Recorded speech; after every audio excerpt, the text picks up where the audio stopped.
السلام علیکم۔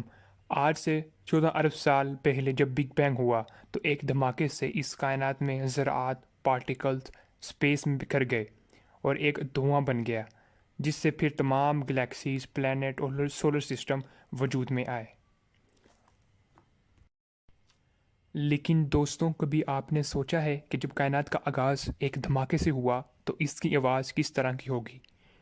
اور کیا آسمان کی بھی آواز ہے یا وہ بھی ساؤنڈ ویوز جنریٹ کر سکتا ہے کہ نہیں؟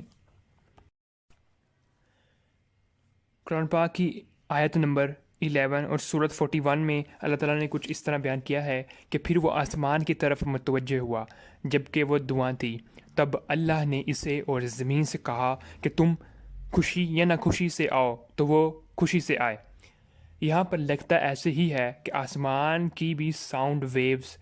ہو سکتی ہیں، اور یاد رہے کہ یہ ساؤنڈ ویوز ہیں، نہ کہ گریویٹیشنل ویوز اور الیکٹرو میگنیٹک ویوز کی یہاں پر بات نہیں ہو رہی۔ باقی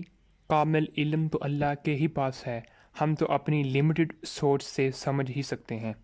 اگر ہم سائنس کو بھی دیکھیں تو وہ کائنات میں اس بگ بینگ کے بعد کی ریکارڈنگ حاصل کرنے میں کامیاب ہو گئی۔ جب بگ بینگ ہوا تو اس کے 3,80,000 سال سے لے کر 7,60,000 سال کے درمیان کی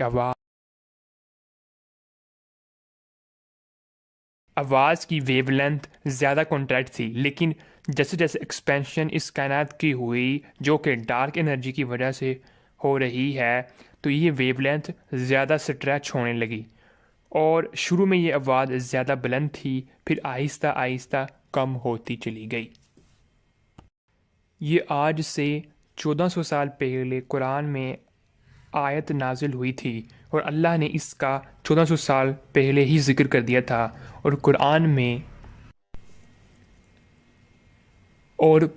میں سائنس کی پیک پر جا کر قرآن ہم سے یہ نشانیاں بیان کر رہا ہے۔ قرآن ایک حق کی کتاب ہے، اور مزید یہ کہ ہم نے سائنس کی روشنی سے قرآن کو حق کی کتاب ثابت نہیں کرنا، بلکہ ہم نے انشاءاللہ تعالی قرآن سے سائنس کو ترقی دینی ہے اور نوبل پرائز جیتنے ہیں۔ ہمیں نوبل پرائز کی کوئی ضرورت نہیں اگر ہم دین کامل اور حق میں ہیں اور دین اللہ تعالیٰ کے دین پر ہیں،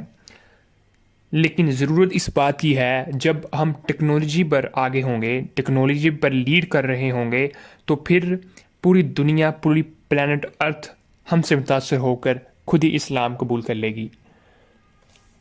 السلام علیکم ورحمۃ اللہ وبرکاتہ۔ تو امید ہے آج